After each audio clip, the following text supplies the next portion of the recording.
Coucou. Le 1er mars 1999, Rachel, qui est censée rentrer en fin d'après-midi de son cours de danse, disparaît. Elle ne rentre pas à la maison. Rapidement, ses parents s'inquiètent, préviennent les secours et difficilement une enquête débute. La famille ne le sait pas, mais d'ici quelques jours, leur vie va plonger dans l'horreur.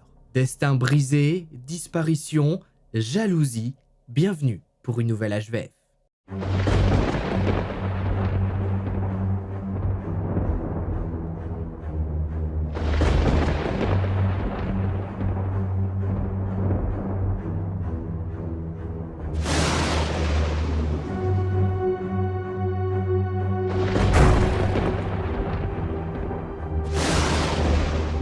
Salut à tous, c'est Max Guys. Aujourd'hui on se retrouve pour une nouvelle histoire à la fois vraie et flippante dans laquelle on va parler du cas Rachel Barber. C'est une adolescente australienne qui a disparu. Je ne vous spoil pas plus, je ne vais pas vous dire si elle a été retrouvée ou non. Tout ce que je peux vous dire c'est que cette histoire, après l'avoir visionnée jusqu'au bout, vous allez vraiment y penser pendant plusieurs jours tellement elle est horrible et également très triste. Ah, et petite parenthèse qui n'a rien à voir, mais ça fait longtemps que je vous l'ai pas dit. Si vous êtes abonné, n'oubliez pas d'activer toutes les notifications de la chaîne YouTube en activant la petite cloche.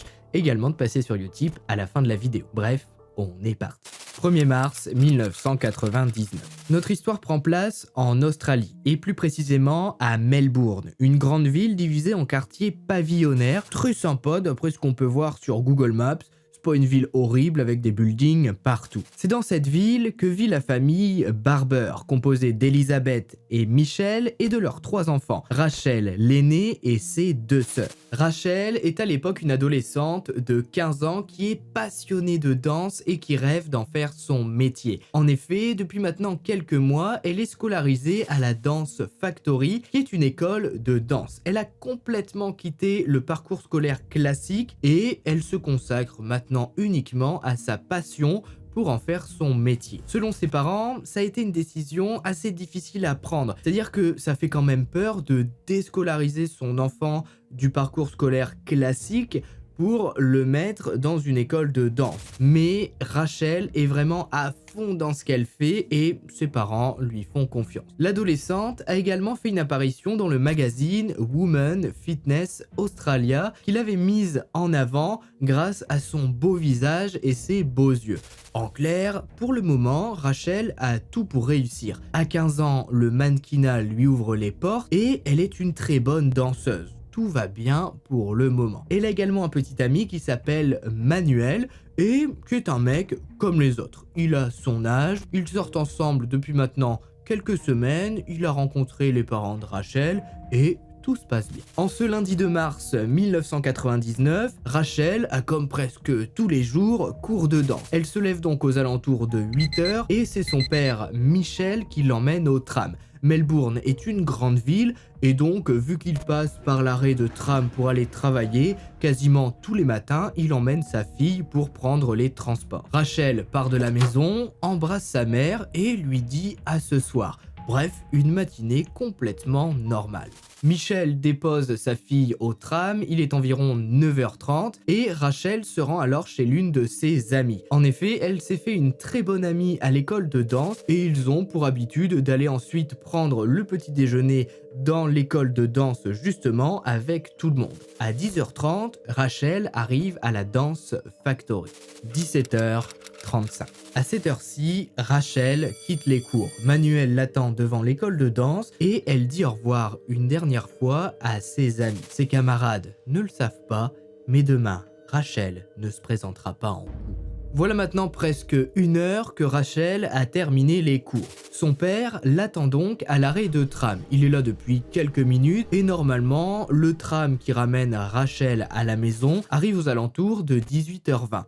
Donc il attend. Le fameux tram arrive, dépose ses passagers et Michel observe le tram repartir. Sa fille n'en descend pas. Bon, ça lui arrive de temps en temps de rester plus longtemps que d'habitude avec Manuel ou avec ses amis, donc Michel se dit que il va attendre, elle finira bien par arriver. Le problème, c'est qu'à 19h, environ une demi-heure plus tard, 3 trams sont passés et Rachel n'est jamais descendue. Le père démarre alors sa voiture et commence alors à faire le tour des rues. Peut-être qu'elle a loupé le tram, qu'elle a oublié sa carte de tram et qu'elle peut pas prendre les transports. Il fait donc plusieurs trajets dans les rues de Melbourne, il remonte jusqu'à la Dance Factory pour voir si Rachel n'est pas en train de redescendre toute la rue à pied, mais il ne la voit pas. Sa fille n'est pas dans la rue. À 19h45, le téléphone fixe de la maison des Barber sonne. C'est Elizabeth qui répond et elle était en train de préparer à manger. Au bout du fil, c'est son mari, Michel, qui lui explique qu'il est actuellement dans le quartier de Blackburn chez ses parents, à environ 20 minutes de la maison. Il explique à Elizabeth que Rachel n'est jamais arrivée à l'arrêt de tram et lui demande donc si elle est à la maison. Elizabeth répond que non, Rachel n'est pas à la maison et que normalement elle a terminé les cours depuis maintenant 17h30. Ça fait donc 2 heures. Le père de Rachel s'est donc à ce moment-là rendu chez les grands-parents de sa fille pour voir si elle ne leur avait pas rendu visite dans l'après-midi. Mais non, personne n'a vu sa fille. Elizabeth dit alors à son mari « Écoute, 2 fois par semaine, je vais chercher Rachel à un arrêt un peu plus loin lorsqu'elle sort de chez Manuel. Peut-être qu'elle a été chez Manuel et peut-être qu'elle t'attend là-bas et que, je sais pas, elle a peut-être oublié quel jour on était et que donc elle est restée à l'arrêt de tram depuis maintenant 2 heures. » Le père prend alors sa voiture, se rend à l'arrêt de tram, mais Rachel n'est toujours pas là. À ce moment-là, les parents ont commencé à comprendre que quelque chose n'allait pas. Ça faisait 2 heures que Rachel avait terminé les cours et 2 heures que personne ne l'avait vue à part Manuel. Mais pour le moment, il ne rentre pas dans l'histoire. Ses parents savent que leur fille est timide et qu'elle a peur de la nuit, comme la plupart des ados. En plus de ça, Rachel est une ado assez jolie, donc elle a plusieurs fois été embêtée par des hommes. Donc sa mère et son père savent que jamais elle ne s'amuserait à rentrer à pied alors que la nuit est en train de tomber. Elizabeth, qui commence donc forcément à paniquer, va alors appeler le commissariat de Box Hill, qui est le commissariat central de la ville de Melbourne. Mais attendez, puisque l'opérateur au téléphone, lorsque Elizabeth lui raconte que sa fille n'est pas rentrée depuis 2 heures, va limite lui rironner en lui disant « écoutez madame, ça fait que 2 heures, la plupart des ados réapparaissent sous 48 heures, donc pour le moment nous on peut rien faire, attendez juste qu'elle rentre. » Les parents pour le moment sont donc seuls. L'officier qui a répondu à l'appel d'Elizabeth ne veut rien savoir, ne veut prévenir aucune équipe et veut encore moins diffuser une photo de Rachel au cas où quelqu'un la croise. Rien n'est fait dans les premières heures. Elizabeth, à ce moment-là, décide alors d'appeler Manuel. Bien évidemment, elle tombe d'abord sur ses parents, elle explique la situation et Manuel est appelé. Il explique que lui a bien pris le tram pour rentrer chez lui, mais que Rachel lui a dit qu'elle le prendrait un peu plus tard ce soir-là, car elle avait rendez-vous avec une ancienne amie pour faire un petit job histoire de gagner de l'argent. En apprenant ça, la mère est assez perdue. À aucun moment sa fille ne lui a dit qu'elle avait trouvé un petit boulot. Et pourquoi faire? Ses parents lui paient son école et tout ce qu'elle veut. Et puis, c'est quoi son job? Avec qui elle est partie? Pourquoi elle n'en a pas parlé à ses parents? C'est pas du tout son genre et ça augmente encore plus l'inquiétude des parents. Rachel a vu une ancienne amie pour travailler. Personne ne comprend rien. Le père, en apprenant ça, va se rendre lui-même au commissariat de Box Hill. Le problème, c'est que l'officier qui l'accueille est celui qui a répondu au téléphone. Et donc, il répète au père, écoutez monsieur, on peut rien faire, ça fait que quelques heures, ça tombe votre fille a juste fugué, et comme 98% des ados, elle va rentrer dans 48 heures. Nous, pour le moment, on ne fera rien. Forcément, le père s'énerve un peu, mais il finit par repartir. Les parents sont seuls. Toute la soirée et une grande partie de la nuit, les parents, aidés de certains de leurs amis, vont donc faire des tours de Melbourne et demander aux gens qu'ils croisent s'ils n'ont pas vu Rachel en leur montrant une photo. Rendez-vous compte, à ce moment-là, l'ado a disparu depuis environ 3-4 heures et aucun agent de la police de Melbourne n'est au courant. Tout ça parce qu'un officier n'a rien voulu faire. Je veux dire, ça ne coûte absolument rien de prévenir les agents de police en leur disant « Voilà, regardez cette photo, si vous voyez cet ado, vous l'arrêtez et vous la rendez à ses parents. » Mais là, non. Ça veut donc dire que cette soirée-là, voire cette nuit-là, des agents de police ont peut-être croisé, voire vu Rachel et ils ne savaient même pas qu'elle avait disparu. C'est vraiment la première fois que ça arrive dans une histoire. Les parents, cette soirée-là, vont donc appeler les parents d'élèves pour pouvoir poser quelques questions aux camarades de Rachel. Mais elle n'a donné aucun détail à personne et tout le monde dit la même chose. Elle a dit toute la journée qu'elle allait se faire beaucoup d'argent en faisant un petit job avec l'une de ses anciennes amies. Rien de plus. S'est-elle fait piéger? Les parents imaginent le pire. Une élève explique également que cet après-midi-là, lorsqu'ils ont été mangés, Rachel a fait mettre de côté des chaussures à $100. Pour une ado de 15 ans, c'est énormissime forcément, $100. Et ses amis lui ont dit « Mais comment tu vas faire pour te les payer ?» Et vraiment, toute l'après-midi, elle a répété « Ce soir, je fais un petit job, ça va me rapporter plein d'argent, je suis trop contente, je peux pas vous en dire plus, je vous en parle demain. » Et ses parents ne comprennent pas, puisque c'est pas du tout son style de cacher ce genre de choses. Elisabeth et Michel vont donc se rendre dans cette fameuse boutique qui par chance n'est pas encore fermée. Et effectivement, la propriétaire de la boutique dit que oui, Rachel est bien passée cet après-midi et qu'elle a fait mettre de côté des chaussures. La nuit est maintenant tombée, les parents sont dans un état de panique indescriptible et ils vont alors tenter d'appeler un autre commissariat de Melbourne. Le problème, c'est que cette fois-ci, l'opérateur qui répond dit que oui, lui, il aimerait bien faire quelque chose, mais c'est le commissariat de Box Hill qui gère tout et que lui, pour le moment de son côté, il ne peut rien faire avant 48 heures. Malheureusement, à cause de la non-réaction de la police, la nuit va passer et les jours également. Il va falloir attendre 2 jours avant que des recherches soient lancées. Rachel ne rentrera pas. 2 jours plus tard.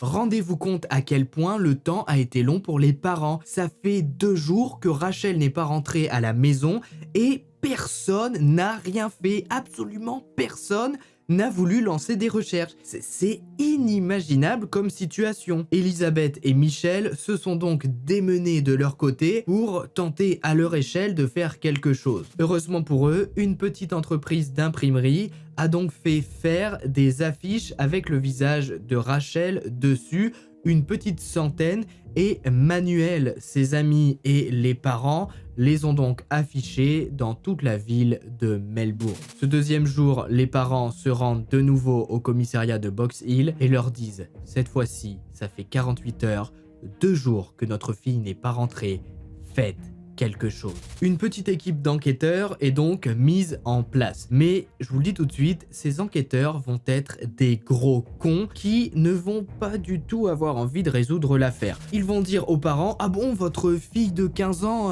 avait un petit ami? Oh bah ça tombe, elle est enceinte et elle a juste fui. Faudrait peut-être attendre encore un peu. » À ce moment-là, vous imaginez bien que les parents ne vont pas se laisser faire. Ils vont dire bien sûr que non, notre fille n'était pas enceinte et même si elle l'était, elle nous l'aurait dit. On avait une très bonne relation avec Rachel, jamais elle n'aurait fui juste pour ça, entre guillemets. Dans l'ordre logique des choses, Manuel va donc être suspecté. Il va être interrogé, son emploi du temps va être fouillé et ses parents questionnés. Mais Manuel a un alibi en béton, il était bel et bien chez ses parents au moment où Rachel a disparu. Oui, il l'a vu le soir même, mais ils se sont séparés lorsqu'il a fallu prendre le tram.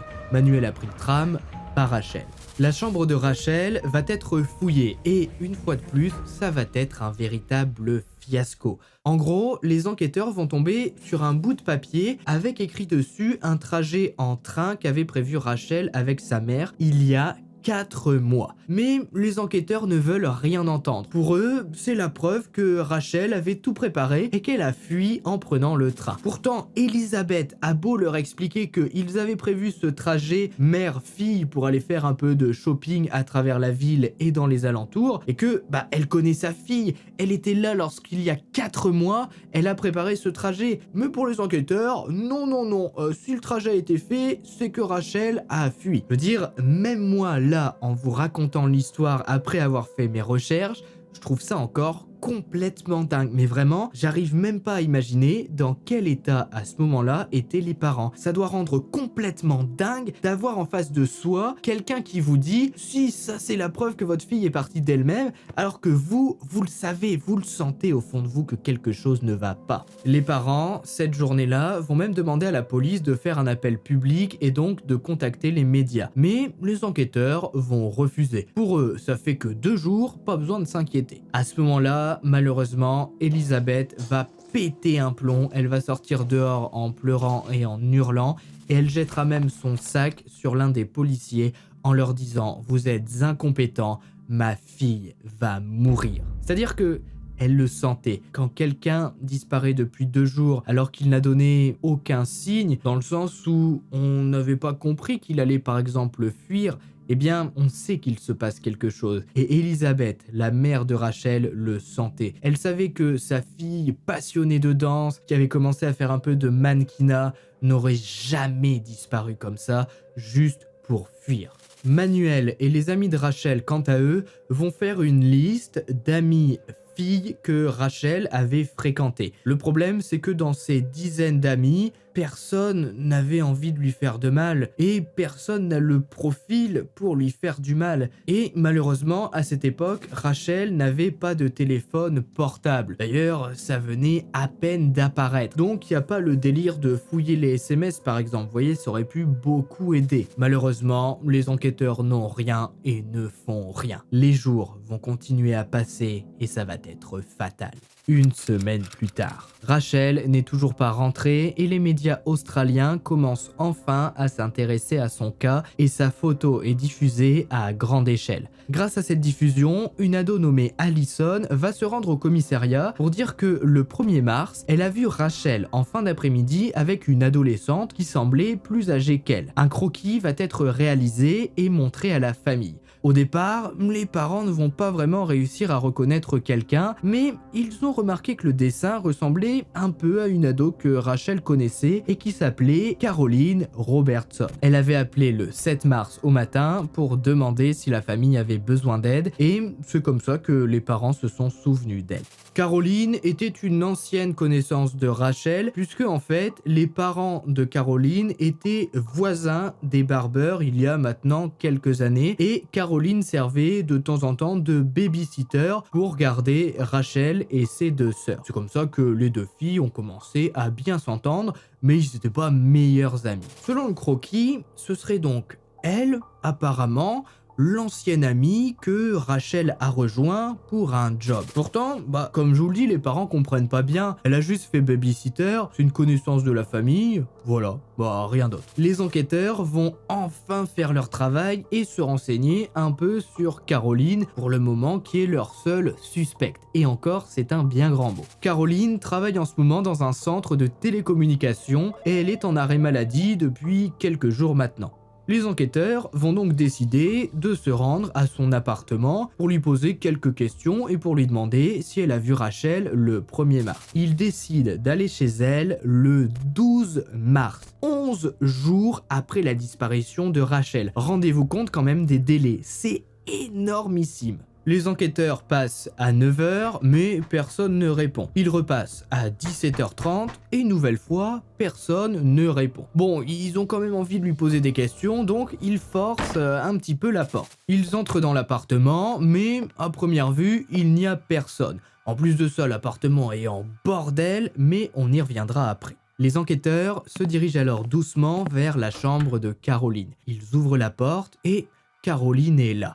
Elle est plongée dans un profond sommeil puisqu'apparemment, elle a pris un peu trop de médicaments pour se guérir. Une ambulance est donc appelée, mais pour le moment, rien de grave. Pendant ce temps, les enquêteurs ont donc commencé à fouiller l'appartement. Tout d'abord, ils ont découvert que Caroline avait tenté de se teindre les cheveux. Mais ça avait loupé puisque quand ils l'ont découvert, elle avait des espèces de reflets verts sur ses cheveux. Comme je vous le disais, l'appartement était en bordel. Il y avait des parts de pizza, de l'alcool, des cartons, des mouchoirs. Bref, c'était un dépotoir, mais il n'y avait aucune preuve que Rachel était venue chez Caroline. Ils ont trouvé dans l'appartement des choses tout de même assez troublantes. Il y avait d'abord des dessins que Caroline réalisait. C'était des caricatures d'elle-même avec écrit dessus de méchants mots comme moche, no life, mange trop, gros nez, face de pizza. Mais dans l'appartement, les enquêteurs vont également trouver des papiers administratifs montrant que Caroline a tenté de se renommer Rachel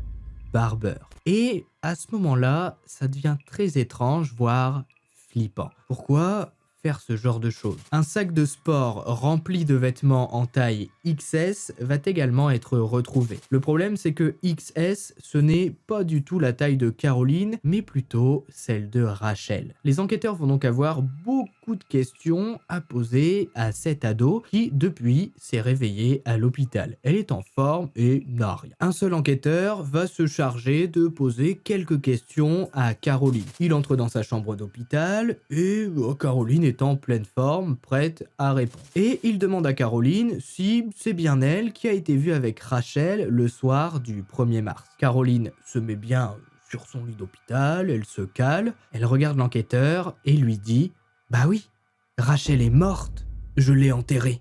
Et là, c'est le choc. Personne ne comprend rien. Comment ça, Rachel est morte? Comment ça quoi? Mais c'est quoi ce délire? À partir de ce moment-là, Caroline est donc emmenée immédiatement au commissariat pour être interrogée. Elle a envie de parler et dans un premier temps, elle va dire pas mal de choses. Et préparez-vous puisque c'est assez dur à entendre. Caroline explique que oui, c'est bien elle qui a été voir Rachel et qui lui a proposé un job. Mais elle n'entre pas réellement dans les détails pour le moment. On découvrira ça un tout petit peu plus tard. Elle dit ensuite qu'elle a gardé Rachel dans son appartement pendant 2 jours. Ensuite, après ces 2 jours, elle a fait appel à un service de déménagement pour enlever quelques meubles de son appartement et ce qu'elle a fait passer pour une statue. Cette statue, elle l'a portée elle-même jusqu'au camion de déménagement et la statue était enroulée dans une couverture,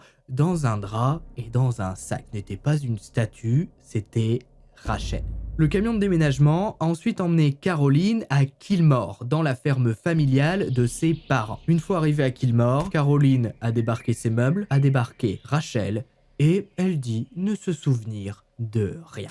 En fait, Caroline avait une vie plutôt banale et elle n'aimait pas sa vie. Elle se trouvait moche, elle avait peu d'amis et était extrêmement jalouse de Rachel. Elle a donc mis un plan en place pour l'enlever, l'assassiner et prendre sa place. C'est pour ça qu'elle a tenté de se colorer les cheveux et également de prendre le nom de Rachel Barber. Rendez-vous compte, elle a été tellement loin dans son délire horrible qu'à la fin, elle pensait réellement pouvoir se faire passer pour Rachel, dans le sens où, d'ici quelques mois, elle comptait se présenter devant Elisabeth et Michel en leur disant « C'est moi, c'est Rachel, si, regardez-moi ». Pourtant, quand vous comparez les deux visages, déjà rien que là, on voit bien que Caroline ne ressemble pas du tout à Rachel, et inversement, jamais elle n'aurait pu se faire passer pour elle. On découvre aussi que le 29 février, Caroline a appelé sur le téléphone fixe de la maison des Barber, et à ce moment-là, Rachel était seule à la maison. Donc elle a répondu, et c'est à ce moment-là que Caroline lui a proposé le fameux job secret. Elle a bien précisé à Caroline qu'elle ne devait le dire à personne, et qu'elle allait gagner 500 $.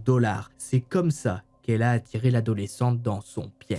Rachel avait vraiment confiance en Caroline. À aucun moment, elle ne s'est doutée de ce qui allait lui arriver. Mais pour le moment, Caroline ne rentre pas trop dans les détails. On découvrira un tout petit peu plus tard comment ça s'est passé. Et on a aussi découvert que Caroline avait une liste de choses que faisait Rachel. En gros, elle avait tout son emploi du temps détaillé et on pense donc que pendant plusieurs jours, voire plusieurs semaines, elle s'était amusée à suivre Rachel.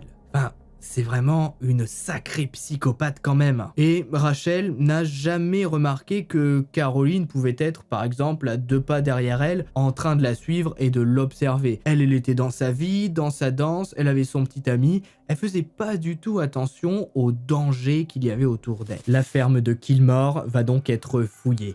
Et à côté de la tombe du chien d'enfance de Caroline, les enquêteurs vont se rendre compte que l'herbe a été retournée.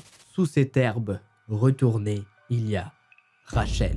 Selon les experts, elle est décédée la nuit du 1er mars, en gros la nuit de sa disparition. Caroline ne lui a laissé aucune chance. On remarque aussi que l'ado a une trace de cordon téléphonique autour du cou. Elle a été étranglée. Lors de la découverte, Caroline va subitement retrouver la mémoire, puisque depuis maintenant quelques jours, en gros, elle faisait genre de perdre de temps en temps la mémoire, et dès que la situation lui échappe, paf, elle semble retrouver la mémoire. Elle explique alors que lorsque Rachel est entrée dans son appartement, elle ne lui a laissé quasiment aucune chance. Elle lui a donné une part de pizza avant d'aller soi-disant travailler. Elle s'est mise derrière Rachel et elle lui a dit de fermer les yeux et de penser à des choses positives. Ensuite, Caroline, à l'aide de son câble téléphonique, s'est jetée sur Rachel.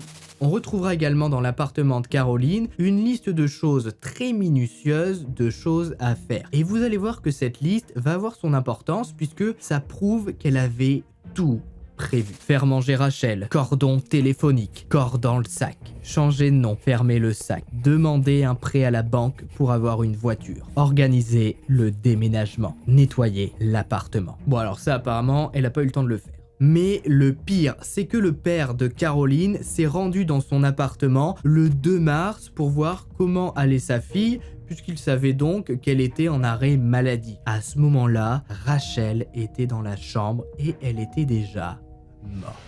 Caroline dira que lors de la visite de son père, elle a bien pris soin de fermer la porte de sa chambre. En novembre 2000, Caroline sera condamnée à 20 ans de prison puisque ses avocats ont réussi à faire jouer la maladie et la folie dans son cri. On est en 2020 et je sais que vous vous posez sûrement la question, est-ce que actuellement Caroline est libre? Eh bien oui, elle est libre et elle est même sortie bien plus tôt que prévu. Elle est sortie de prison en 2014 et n'a jamais exprimé aucun remords. Les parents de Rachel ont tenté de se battre pour éviter la libération de Caroline et c'est normal parce que déjà pour leur fille et ils avaient aussi peur que Caroline prenne quelqu'un d'autre pour cible. Je veux dire, elle avait été tellement jalouse, elle avait développé vraiment quelque chose contre Rachel que à tout moment, elle peut recommencer contre quelqu'un d'autre. Mais non, Caroline est aujourd'hui libre et elle vit sa vie comme si de rien n'était. Rachel a vu son destin de danseuse